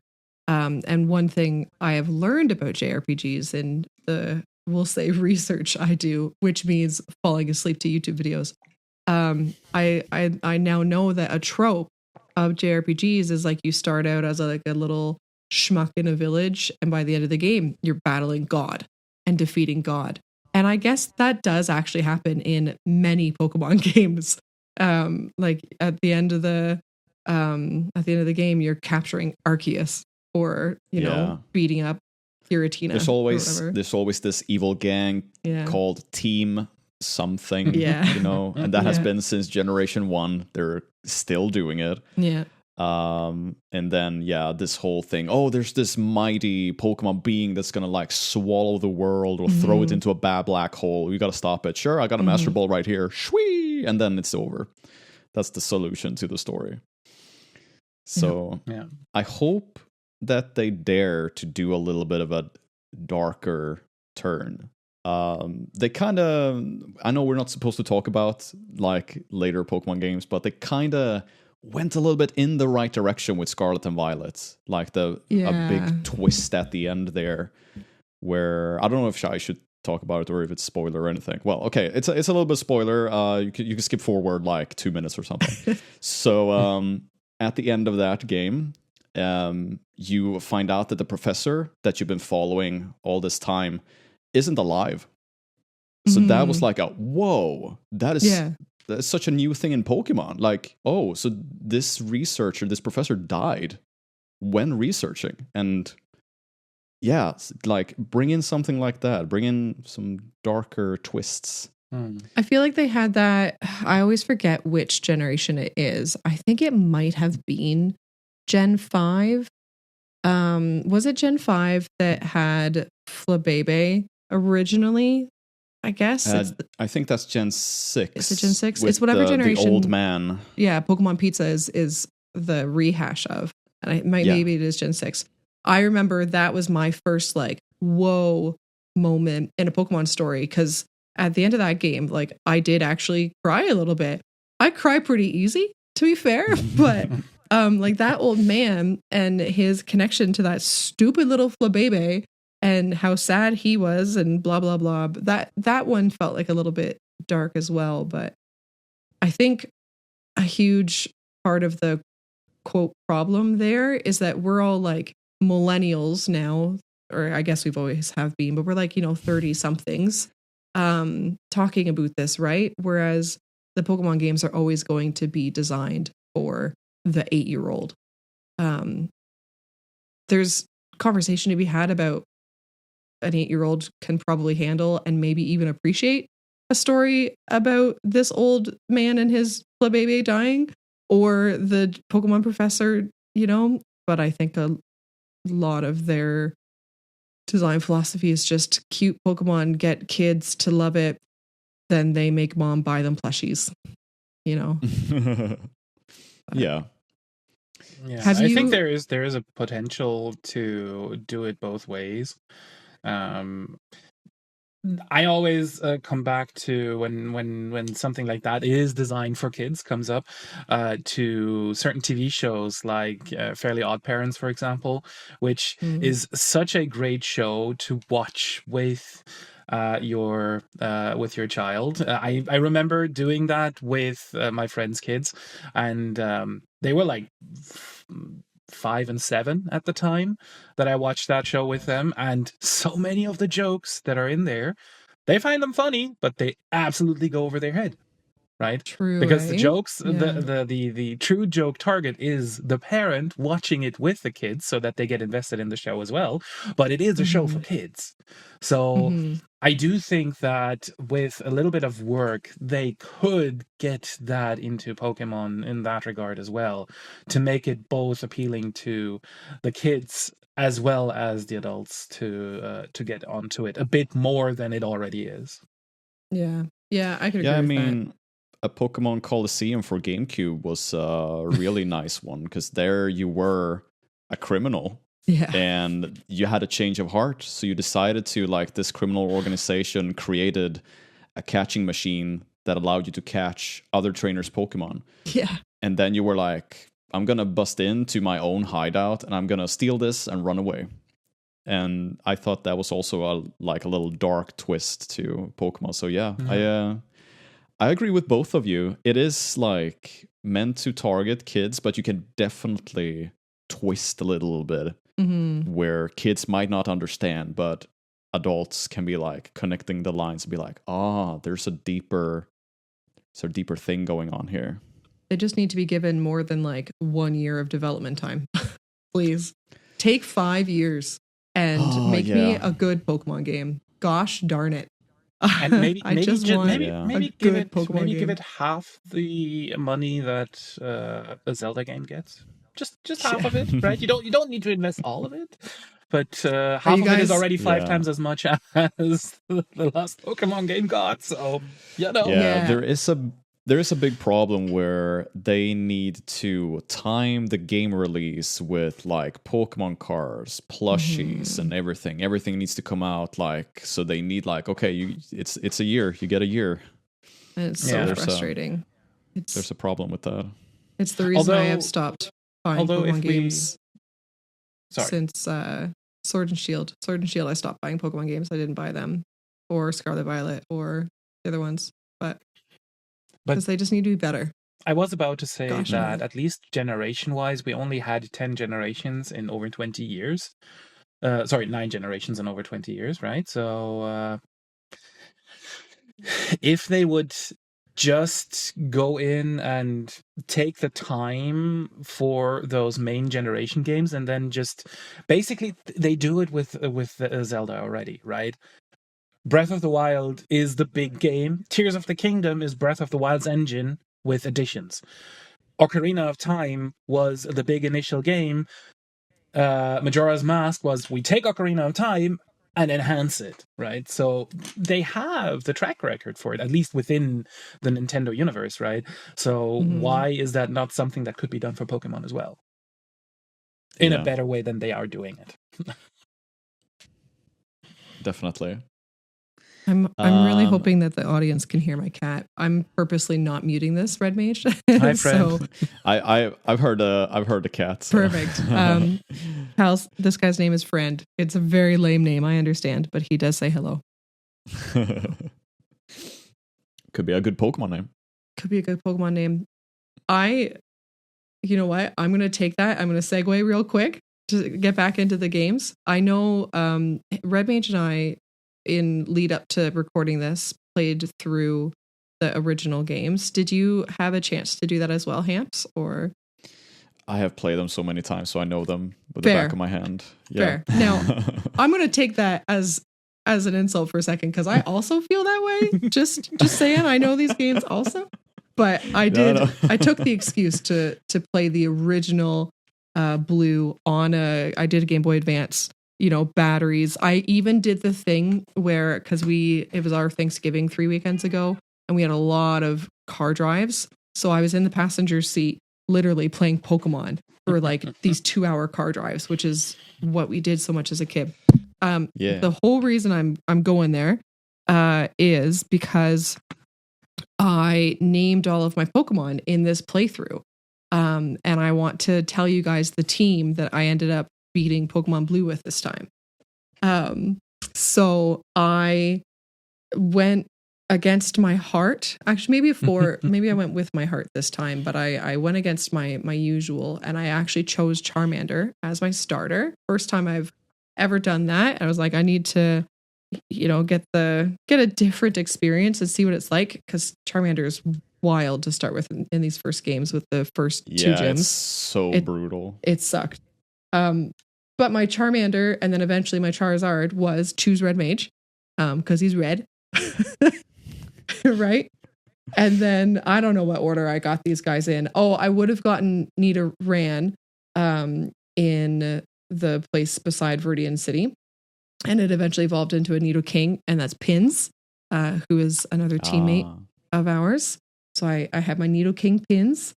I did purchase the Magikarp for 500 Poké dollars, who eventually grew into a Gyarados, and that's Hampy. Was my Gyarados. Nice. I got a Pikachu in Viridian Forest, who eventually, of course, became Raichu, and that's Merxie, another teammate of ours who's like a little raccoon kind of person. Also, just before Cerulean Cave, that's that one, Mount Moon. You can catch a Jigglypuff in that grass. It's before Mount Moon. And right. I caught a Jigglypuff, evolved into a Wigglytuff eventually. And this one, because it only knows Sing, I was like, who's got the voice on the team? And Hampy was already taken. So I named my Wigglytuff Yed, because Yed's got such a beautiful voice. And then finally, I forget where you get Bellsprout. It must be after that's Nugget Bridge. Yeah. And that was Ras. Eventually, my victory bell was Ras. So that's my team that I beat Pokemon Blue with this time. That's really cool that you named them after game changers. That's a good idea. Yeah. That's my story. Yeah, we can segue real quick because we have like one topic left. And then like some others if we want to fill in. And because Charizard is a brutal starter to go with in Red and Blue, because fire against Brock and then also against Misty. Mm-hmm.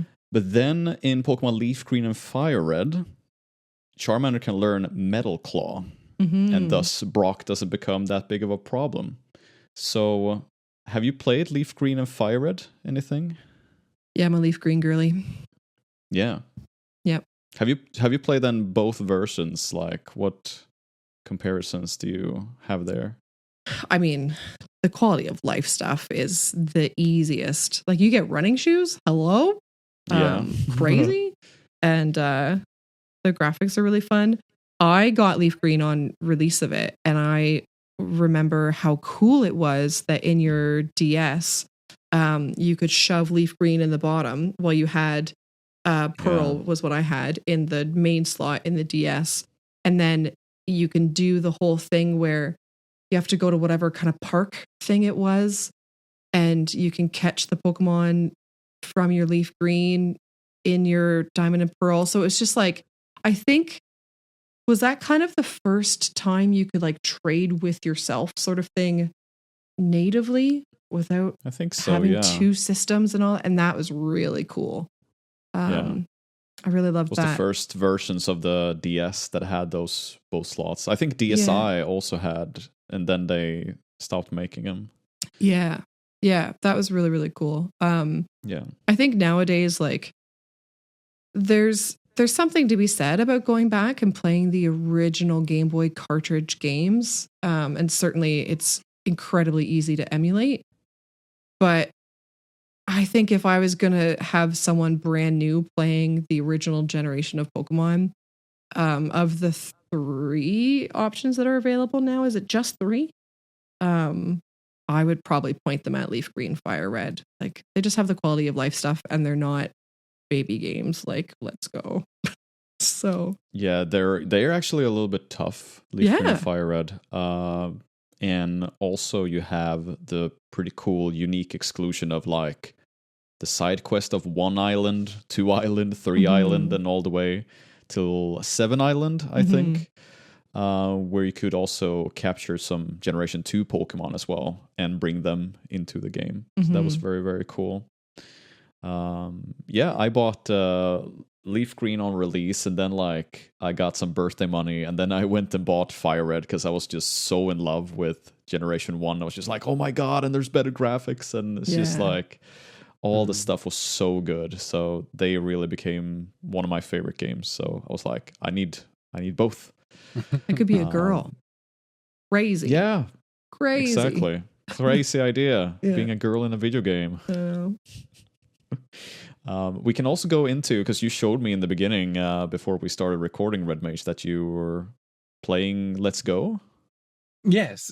I actually erased my save game and restarted it to just compare the start of the game, because one of the things that I wanted to experience is, and I have this with a lot of games at the moment, where I want to experience the storyline of it, right? We established that there is not too much of a storyline, but there is at least an overarching arc in the game. And as Tony said, the Let's Go games are considered baby games in a way. Although I challenge you to do a Nuzlocke with those, where you can only catch 1 Pokemon every route, which significantly makes this game super hard because you level up by catching Pokemon. That's true. Yeah. So there's I think one problem with that. That could be a fun one to do. Yeah, but there's just one problem. I'm just throwing in there. Yeah. It's that you need to, in order to get into Saffron City, you need to have captured like 30 or 40 Pokemon. Otherwise, you can't get in there. I mean, that's fair. That's so something, you need to break a rule. Yeah. That's something that you could probably put in as a rule somewhere, that you can only catch 1 on every route until you get to the requirement of that, or something like that, right? Yeah. There is potential for it. Yeah, there is. I mean, you throw together your rule sets. Exactly. You throw your rules together. That's what it is.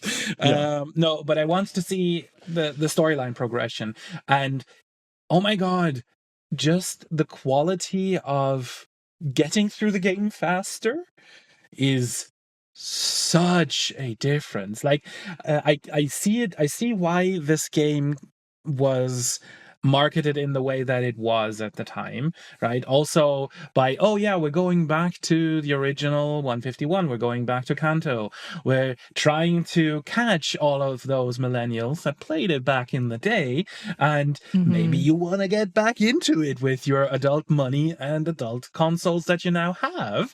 And because of that, having the little time investment, because in the time that it took me to get to Bill in the original game, I was halfway through Let's Go. Oh yeah.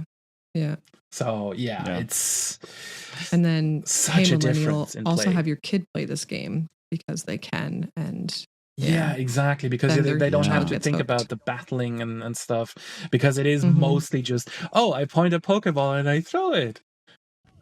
Did you when you were playing it, did you use the motion controls? No, this time not, because I was playing it docked, and right. But when I originally played it, when I got it back in the day, then I did all of that. Yeah, but I don't have the special controller that you could buy for it. I wanted to, but then I thought, that kind of money, I can do the same thing with an with one of the Joy-Cons. Sorry, not nunchuck. That's a different console. My Switch is a Let's Go Switch. It's a Pokemon Pikachu Let's Go Switch. Oh, cool. Yeah, and so not only did I do that, but then I did fork out the money for this stupid little Pokeball, and it was so fun. I don't even care. It made, because like I'm kind of a keener with Pokemon. You know, I know the strats and the EVs and the IVs, and like I do breed my team to get the perfect IVs, and like I'm a loser, but having this dorky little Pokeball and playing through Let's Go Pikachu is the one that I got. I wanted Eevee. It was way more expensive by the time I got to it, because scalpers and stuff. It made it fun. More fun. I think it already has its own place and it is still fun. But it was just like, I'm chucking a Pokeball at these Pokemon, and then I could use it for what's the one where you walk? What's the app called on the phone? Pokemon Go. Yeah, Pokemon Go. Oh my god, it's brain. Let's Go. Yeah, Pokemon I know. Go. Okay, listen, I'm very sick. But yeah, it was like because Pokemon Go came out, was it 2016? I think, and I feel like many kids got introduced to Pokemon around there, and because it was so accessible, you had it on your phone. It was fun. You could walk around. So I think, in a way, it was a marketing strategy that they released Let's Go to unite parents and kids, maybe, for sure. or younger, older generations, to have an approachable experience of Generation 1, thus baby games. Because you can also team up. I remember I did that. You can team up and be 2 players in one battle. I forgot all about that.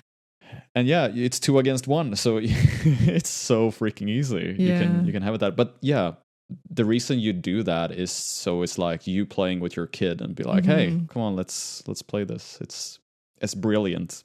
But I wouldn't really recommend it maybe if you're deep into Pokemon and be like looking for a challenge or anything like that. Yeah, very true. I'd be more quick to recommend it to my like 5-year-old niece or nephew who like sees mom or dad or maybe me or whatever, somebody playing Pokemon, is like, I want to do that too. I'd be like, all right, let's get you and let's go. Or recommend it to mom and dad to get a game that they can play through in order to understand what the kids are doing without having to have the investment of the other games. Yep. True. But just because you brought up Pokemon Go, I just want to share one quick story with that, because 2016, when the game was released, it was released in the US first, and then I think a couple of days later, it wasn't too much later, it came out in Europe. But I do remember that because I have an American App Store account as well, that I downloaded it, went to Fitzgerald Park in the city here, and I was just walking around catching Pokemon, because that was already all live, because it in the back end it was reusing, I think, from what was that other game? It's not called Inception. In something. Yeah. Well, it used the same infrastructure. That's the main thing. But the whole park was full of people already playing the game. Days before release in Europe, they were already, because Yes, I wasn't the only one that did that. So many people were already doing that. It's crazy, and that brings me to my friends' kids today. Whenever I'm in Germany, they're asking, "Hey, can we trade some Pokemon from Pokemon Go? You have those old Pokemon," because of course they then get lucky Pokemon out of that and that kind of stuff. So it's for them it's ooh, this is cool. This is a Pokemon for their son. This is a Pokemon that you caught when I was 1 year old. How crazy is that? Yeah. Right? Yeah. I also remember the very beginning of Pokemon Go coming out, and I remember it was my first time installing an app without the App Store. So I learned how to get like the SDK or whatever to get it those couple of days early. Because I wanted it day one. I'm so proud to have a day one account or whatever. But my Pokemon Go story is that I started a new job in that July of 2016. And I went into my training at that new job on crutches because like the day or so before I started that job, I broke my foot playing Pokemon Go because I wasn't paying attention to where I was walking. Oh, so you were one of those people on the news. Okay. Yeah. And so they asked me, like, they were like, "Oh, thank you for coming into training, obviously, while you're hurt or whatever, injured. What happened?" And I was like, You don't need to know. Don't even worry about it. You broke your foot playing Pokemon Go? Sure Oh my did. god. Sure darn well did. I love you, Toady. Oh man. Yeah, what a Oh my god. What fabulous. a time. But What a also time. to your point, Red Mage, when I travel, I less so lately, like I've subsequently uninstalled the game, but I have also been very excited to travel in the past to be able to get those Pokemon that are from other places. Super fun. Yeah. Love that. Yeah.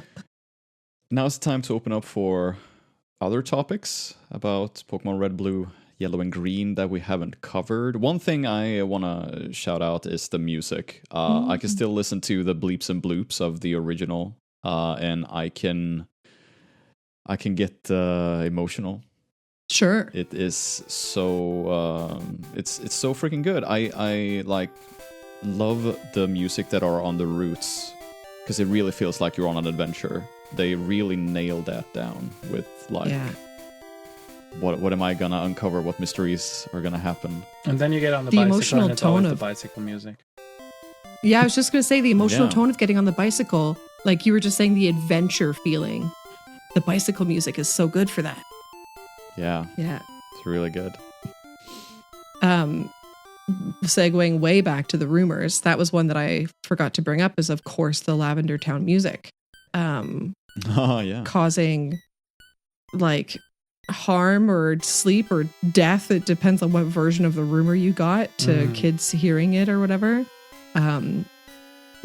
Crazy fun. And then you like listen to people's, I'm going to say remixes for lack of a better term, that they've done of the Lavender Town music on the internet that are all like scary and stuff. And it's fun. Lavender Town was just awesome. What a cool place. Yeah. Creepy place. But yeah. When you guys played through Pokemon, like kind of for the first time or whatever as a kid, in the gambling corner, and you have to push the button behind the poster. Did you guys figure that out on your own? Do you remember that? I think I was one of those kids that just everything. Same. You know? Eventually you got it. That was just like, that's what I was about to say. Because you knew that there needed to be something there. So where is it? And basically you just went everywhere and picked up all the stuff that is hidden on the floor as well. Yes. And then subsequently figured out, oh, okay, so it's not on the floor, so it must be somewhere else. And then you walk around the walls. And well, I mean, there's also the guy in front of it who's like, I'm not doing anything. There's totally not a button behind this poster. Yeah. Yeah. But I couldn't read. I mean, I didn't know English when I played the games. So like just tapping different moves, just like, oh, I don't know what this is. You'll give it a try. Okay, it didn't do any damage. It sucks. And then I got rid of it. But one thing that was really hard for me to figure out was how to get into Saffron City. Because the guard needed a drink. And I was like, I have tried everything. I don't know what to do. So that was a big moment that I remember from playing it the first time. Like, what do I do to get past this guy? Yeah, I remember that being a huge roadblock, unintended, for me as well. That took forever. Just constantly going back and forth under the tunnel under there, trying to think like, is there a secret passage in here or something? And like, oh. Well, he said that he's thirsty, and then we come back to the JRPG roots of leave no stone left unturned to go all the way up to this building. This looks like a normal building. Why would you go all the way up there? Hey, there's a vending machine. What does the vending machine do? Yeah. So, yeah. But to be fair, I discovered that one accidentally because I just bought some drinks because I had the money, and I just bought some drinks, and then I went back in there and, oh, I'm so thirsty, and oh, yeah, there. Yeah. Nice. Another thing that felt like a really good moment as a kid, like figuring it out, so to speak, definitely just brute forced it, was the teleporting pads in Sabrina's gym. Like nowadays, I have it muscle memoried, but like, back in the day, it's just, I don't even know. It must have just been brute force and just wandering, meandering. Similar thing with Koga's gym with the invisible walls. You can see them, but some small dots. Yeah, really fun stuff.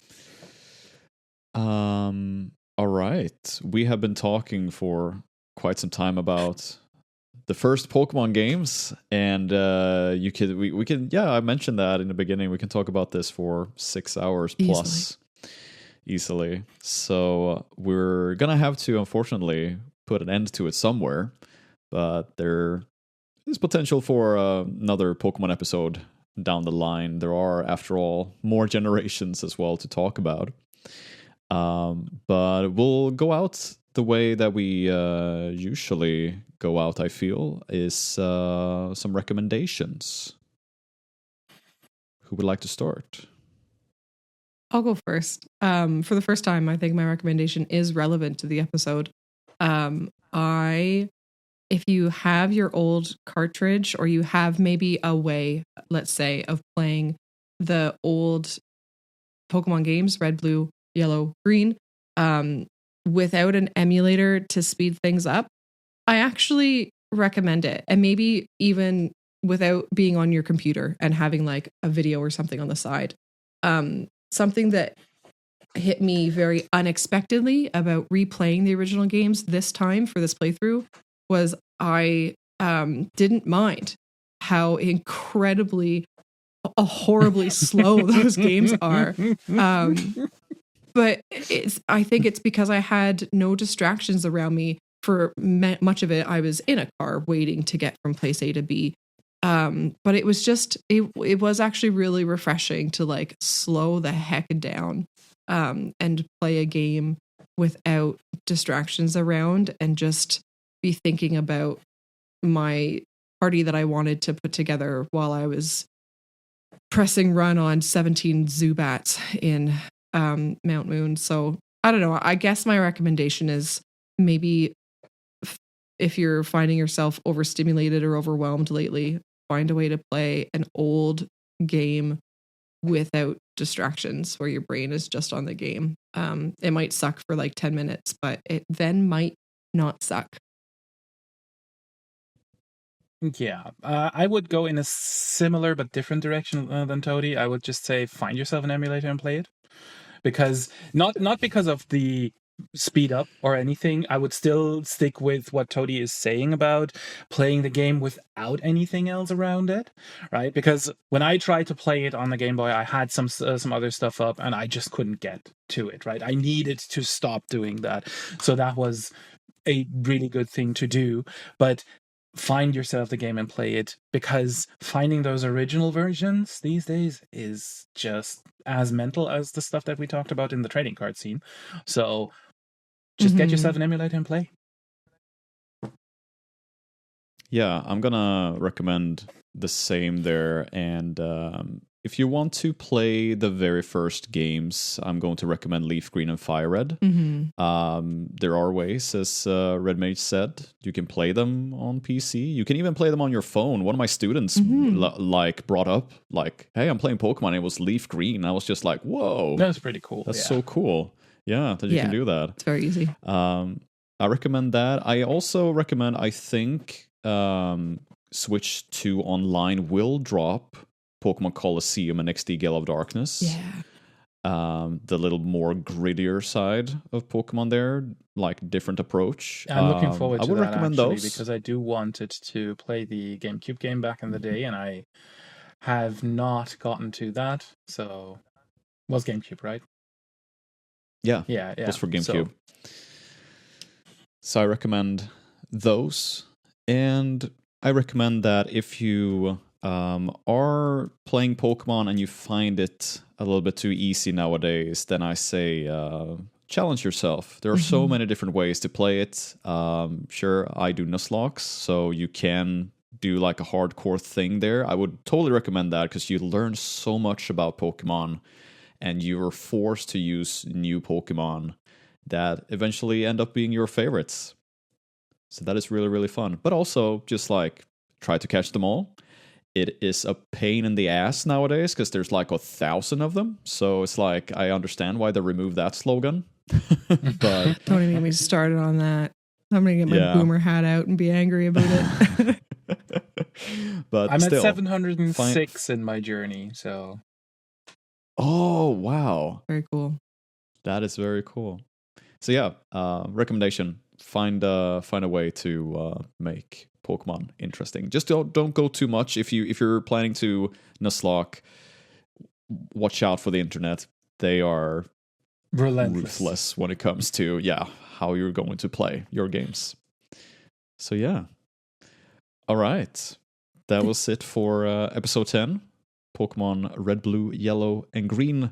The colors of the rainbow.